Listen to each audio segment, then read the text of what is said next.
প্রিয় শিক্ষার্থী, আসসালামু আলাইকুম। আজকে ক্লাসে পঞ্চম শ্রেণীর গণিত বইয়ের বৃত্ত নিয়ে আলোচনা করব। দেখো, বৃত্ত নিয়ে আলোচনা করার আগে আমাদের প্রথমে জানতে হবে যে বৃত্ত কাকে বলে। দেখো, একটি নির্দিষ্ট বিন্দুকে কেন্দ্র করে সর্বদা সমান দূরত্ব বজায় রেখে যে বক্ররেখা ঘুরে আসে তাকে বৃত্ত বলে। বৃত্ত কাকে বলে? একটি নির্দিষ্ট বিন্দুকে কেন্দ্র করে সর্বদা সমান দূরত্ব বজায় রেখে যে বক্ররেখা ঘুরে আসে তাকে বৃত্ত বলে। তো এই সংজ্ঞাটা তোমরা মুখস্থ করবা। এখন আমরা একটা বৃত্ত অঙ্কন করব। তো দেখো, এখানে বলা হচ্ছে একটি নির্দিষ্ট বিন্দুকে কেন্দ্র করে একটা নির্দিষ্ট বিন্দু থাকবে। ধরো, এখানে আমি একটা নির্দিষ্ট বিন্দু দিলাম। এটা হচ্ছে একটা নির্দিষ্ট বিন্দু।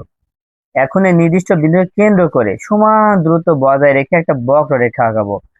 বক্ররেখা আঁকানোর ফলে যে আকৃতিটা আমরা পাবো সেটা হচ্ছে বৃত্ত।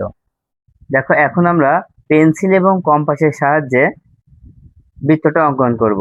তো দেখো, পেন্সিলের যে কাঁটাটা, সেই কাঁটাটা আমরা এই নির্দিষ্ট বিন্দুর উপরে রাখলাম। রাখার পরে দেখো, আমরা একটা দূরত্ব নিয়েছি। হ্যাঁ, একটা দূরত্ব কিন্তু নিয়েছি। পেন্সিলটাকে আমরা একটা দূরত্বে রাখবো। রেখে কি করব, একটা বক্ররেখা অঙ্কন করব। কিভাবে দেখো, তো ঠিক আমরা এভাবে একটা বক্ররেখা অঙ্কন করব চারিদিকে। উপরে মোবাইল থাকার কারণে আমরা স্বাভাবিকভাবে বৃত্তটা আঁকাতে পারছি না। যদি মোবাইল না থাকতো তাহলে খুব সহজে আঁকাতে পারতাম। ঠিক আছে। দেখো, আমরা এই নির্দিষ্ট বিন্দুকে কেন্দ্র করে সমান দূরত্ব বজায় রেখে একটা বক্ররেখা অঙ্কন করেছি। এই বক্ররেখা অঙ্কন করার ফলে আমরা যে একটা আকৃতি দেখতে পাচ্ছি, এই আকৃতিটা হচ্ছে বৃত্ত। বৃত্ত আঁকানো কিন্তু খুবই সহজ। ঠিক আছে। এখন দেখো, আমরা এখানে যে বৃত্তটা অঙ্কন করেছি, এই বৃত্তটা আমরা বিভিন্ন বিষয় সম্পর্কে জানবো। যেমন ধরো, এই যে একটা ফোঁটা দেখতে পাচ্ছি, এই ফোঁটাটাকে বলা হয় কি জানো? কেন্দ্র বলা হয়। এটার নাম হচ্ছে কেন্দ্র। এখন আমরা যদি এই কেন্দ্র বরাবর একটা দাগ দিই, সেটা অবশ্যই এই কেন্দ্রের উপর দিয়ে হতে হবে। হ্যাঁ, যদি আমরা বৃত্তের এই মাথা থেকে এই মাথা কেন্দ্রের উপর দিয়ে এইভাবে একটা যদি রেখা টানি, তাহলে এটা একটা নাম আছে। এটার নাম কি? এটার নাম হচ্ছে ব্যাস। কি বলবো? ব্যাস বলবো। তাহলে এইটা ছিল কি? এটা ছিল কেন্দ্র। আর এই দাগটা হচ্ছে ব্যাস। এখন যদি আমরা এই কেন্দ্র থেকে বৃত্তের এই পর্যন্ত একটা দাগ দিই,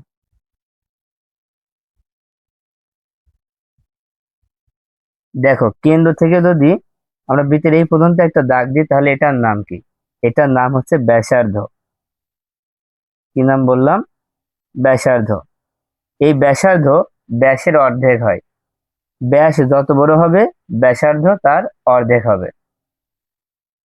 এখন যদি মনে করো, আমি কেন্দ্র বাদে ঠিক এখানে একটা দাগ দিব, এভাবে একটা রেখা টানবো,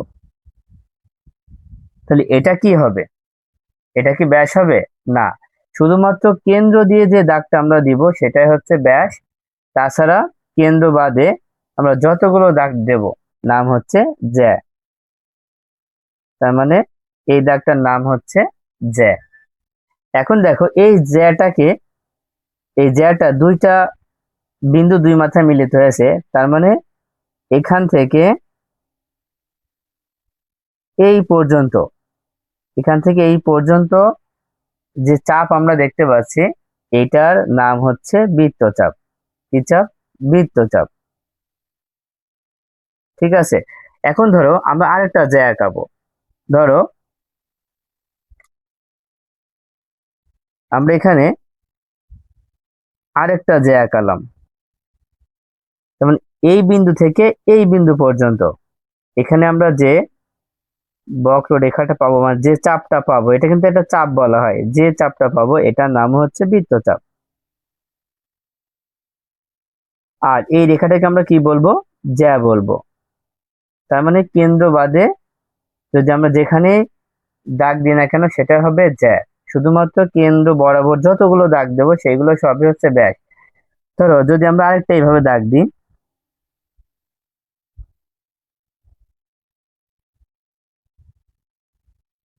এখন দেখো, এই দাগটা কিন্তু কেন্দ্র বরাবর হয়েছে। তার মানে এটাও কিন্তু কি? ব্যাস। এই দাগটাকে কিন্তু আমরা কি বলবো? ব্যাস বলবো। আবার ধরো,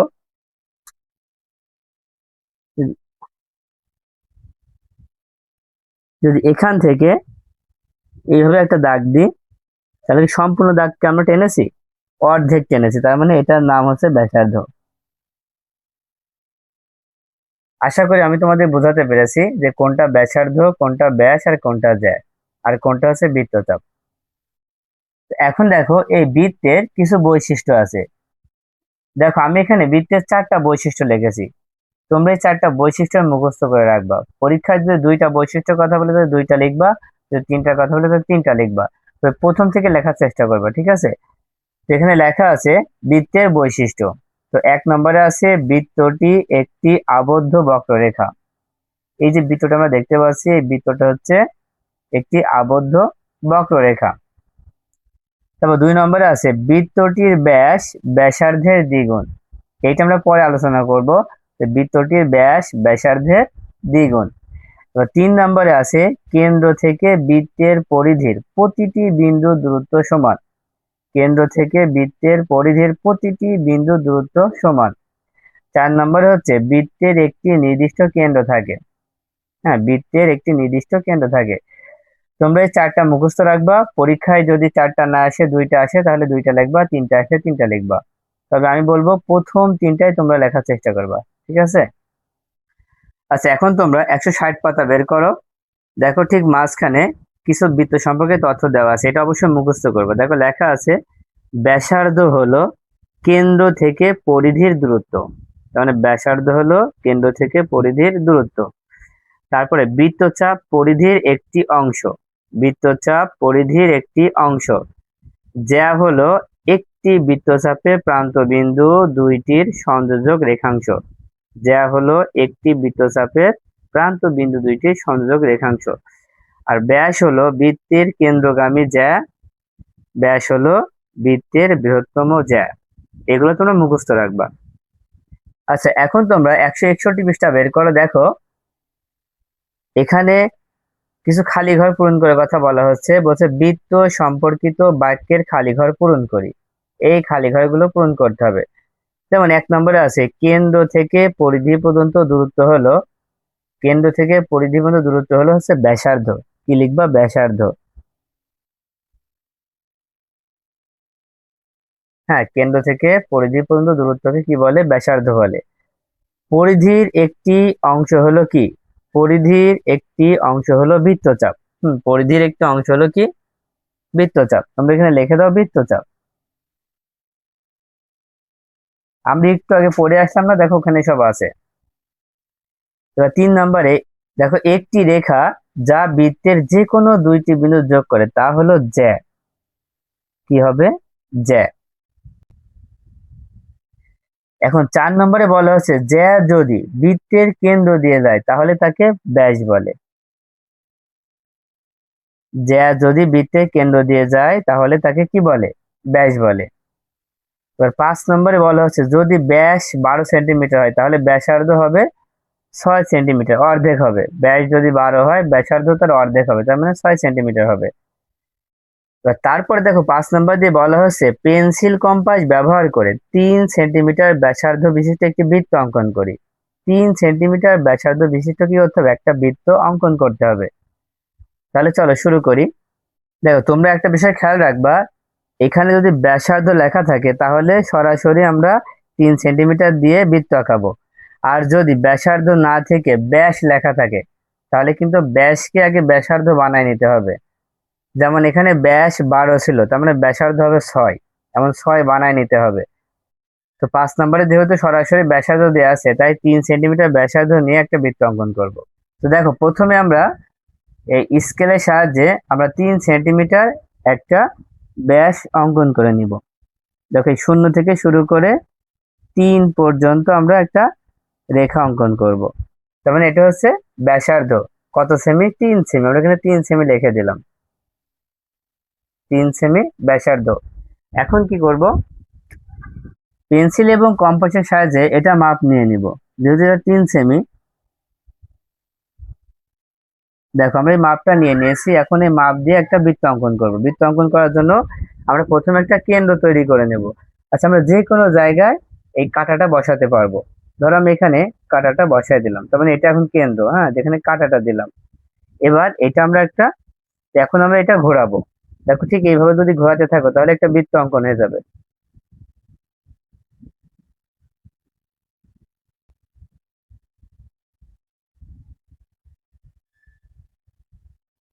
দেখো খুব সহজেই কিন্তু আমরা বৃত্তটা অঙ্কন করে ফেললাম।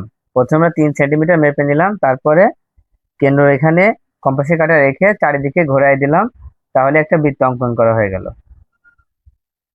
এবার তোমরা 162 পৃষ্ঠা বের করে দেখো, 2 নম্বরে লেখা আছে নিচের বৃত্তগুলো আঁকি।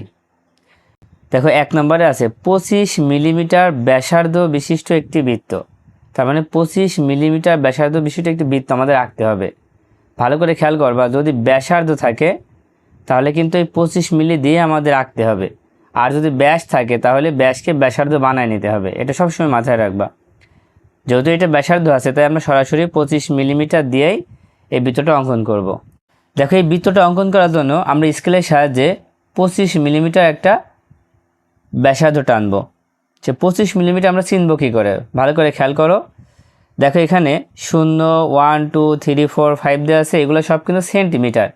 সেন্টিমিটারের মাঝখানে যে ছোটো ছোটো দাগ আছে সেগুলোকে বলা হয় মিলিমিটার। এখন দেখো এই 1 পর্যন্ত আমাদের 10 মিলিমিটার হয়, তার মানে 2 পর্যন্ত 20 মিলিমিটার, 10, 20 আমাদের লাগবে কিন্তু 25 হতে হলে এই যে এখানে যে 5 লেখা আছে, এই 5 পর্যন্ত 25, তার মানে আমরা এখানে একটা ফোঁটা দিব। দেখো ঠিক এই সোজা একটা ফোঁটা দিব, আর এই 0 থেকে আমরা শুরু করব, মানে 0 থেকে এই ফোঁটা পর্যন্ত একটা দাগ টেনে দেব। এটা হচ্ছে 25 মিলি। আমরা এখানে লিখে দিলাম যে 25 মিমি, লিখলে মিলিমিটার হয়, তাই না? 25 মিমি মানে 25 মিলিমিটার।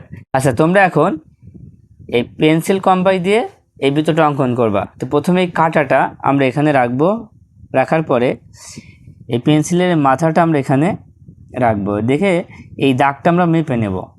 দেখো এই মাথাকে আমরা মেপে নিলাম, নেওয়ার পরে এই মাপ দিয়ে এখন একটা বৃত্ত অঙ্কন করব। কিভাবে? তো প্রথমে আমরা দেখো প্রথমে এই কাঁটাটা যে কোনো জায়গায় আমরা রাখবো। ধর এটা হচ্ছে কেন্দ্র, যেখানে আমরা রাখলাম এটা হচ্ছে কি কেন্দ্র। এখন এটাকে কেন্দ্র করে একটা বৃত্ত অঙ্কন করব। কি করব? এখানে বৃত্ত অঙ্কন করে ফেলো। ঠিক এইভাবে চারিদিকে ঘোরায় দাও।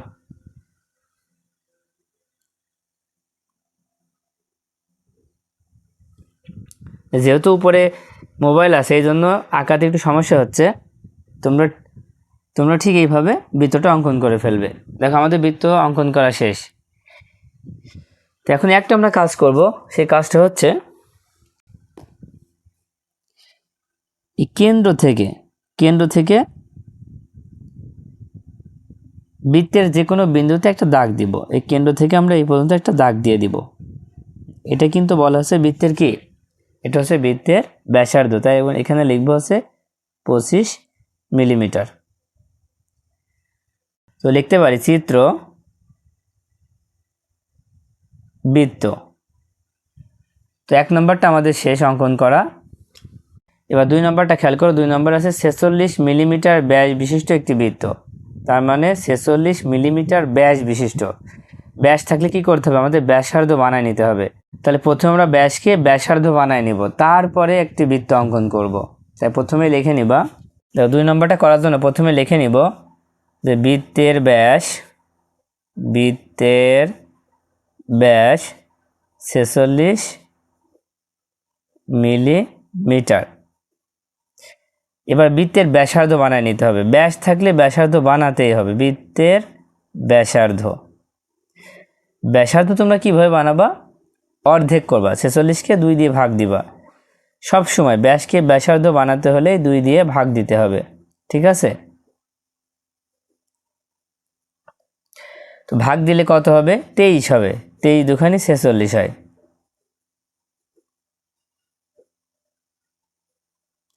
এখন 23 মিলিমিটার নিয়ে আমরা একটা বৃত্ত অঙ্কন করব। তো প্রথমে আমরা এই স্কেলের সাহায্য নিয়ে 23 মিলিমিটার অঙ্কন করে নিব। তো 23 মিলিমিটার অঙ্কন করার জন্য দেখো আমরা আগেই বলেছি 1, 2, 3, 4 এগুলো সব সেন্টিমিটার, আর ভিতরে ছোট ছোট দাগগুলো হচ্ছে মিলিমিটার।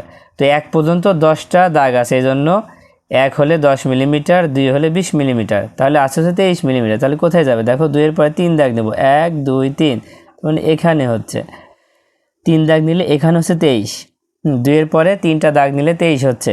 আর এই শূন্যটাকে আমরা শূন্যর এখানে একটা ফোঁটা দিব। এবার এই দুটো যোগ করে দাও, তাহলে এটা কত হচ্ছে 23 মিমি। এবার আমরা এটা দিয়ে মাপ নিয়ে নিব। একটা লিখবো এই মাথায়, দেখো কাঁটাটা আমরা এই মাথায় রাখবো আর পেন্সিলটা আমরা এই মাথায় রাখবো, দিয়ে মাপটা নিয়ে নেব। এই মাপটা হচ্ছে 23 মিলিমিটার, ঠিক আছে। মাপ নেওয়ার পরে এখন বৃত্তটা অঙ্কন করব। দেখো যে কোনো জায়গায় কম্পাসের কাঁটাটা রাখবো, ধর এখানে রাখলাম। এবার এখানে রেখে একটা বৃত্ত অঙ্কন করে ফেলবো, ঠিক এইভাবে।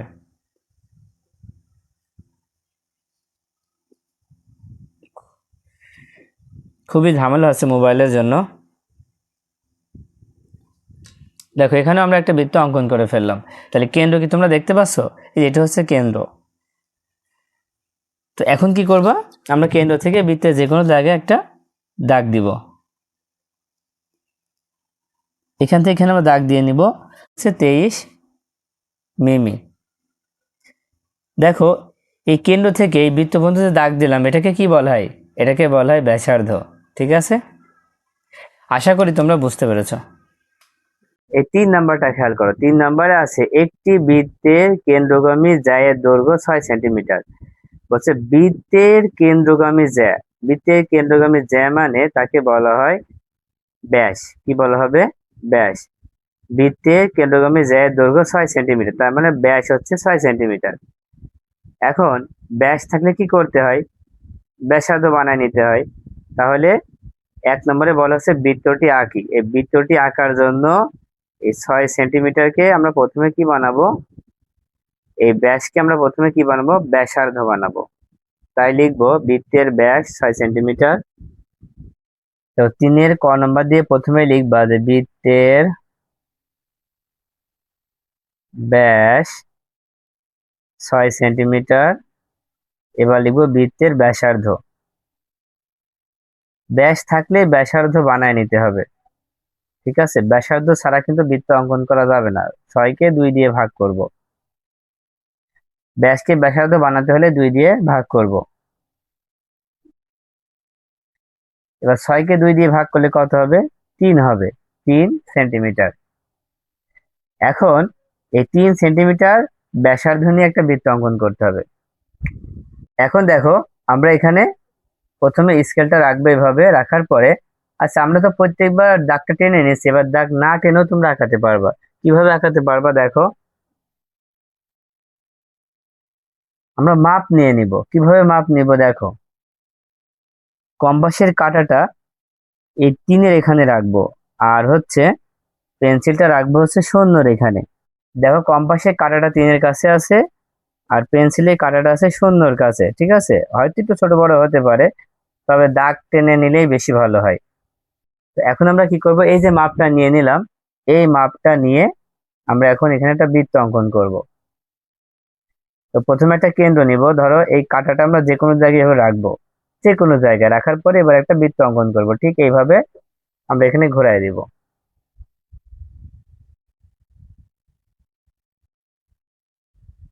এখন আমরা এই কেন্দ্র থেকে একটা দাগ দিব, দিয়ে দেখো এই দাগ দিয়ে আমরা লিখবো হচ্ছে কত? 3 সেমি। কেন্দ্র থেকে বৃত্ত পর্যন্ত একটা দাগ দিয়ে এটা লিখে দেবো 3 সেমি। তার মানে 3 সেমি ব্যাসার্ধ নিয়ে একটা বৃত্ত অঙ্কন করা হলো। তো আমরা নিচে লিখতে পারি যে চিত্র বৃত্ত। এবার 2 নম্বরটা দেখো, 2 নম্বরে আছে অঙ্কিত বৃত্তের 3টি বৈশিষ্ট্য লিখি। আমরা এখন যে বৃত্তটা অঙ্কন করলাম সেই বৃত্তের 3টি বৈশিষ্ট্য লিখব। এটা হচ্ছে 3-এর 2 নম্বর। 3-এর 2 নম্বর দিয়ে লিখবা বৃত্তের 3টি বৈশিষ্ট্য। কি লিখবা? 3টি বৈশিষ্ট্য। এখানে যে কোনো 3টি বৈশিষ্ট্য লিখে দিবা। যেমন 1 নম্বরে আছে বৃত্তটি একটি আবদ্ধ বক্ররেখা। 2 নম্বরে বৃত্তটির ব্যাস ব্যাসার্ধের দ্বিগুণ। 3 নম্বরে কেন্দ্র থেকে বৃত্তের পরিধির প্রতিটি বিন্দু দূরত্ব সমান। 3টা লিখে দিবা। আরো যদি আরেকটা চাই তখন লিখবা বৃত্তের একটি নির্দিষ্ট কেন্দ্র থাকে। এটাও তোমরা লিখতে পারবা। আমি আশা করি বৃত্ত দিয়ে যদি তোমাদের কোনো জ্যামিতি আসে তোমরা পারবা। তো আজকের মতো ক্লাস এই পর্যন্ত। আল্লাহ হাফেজ।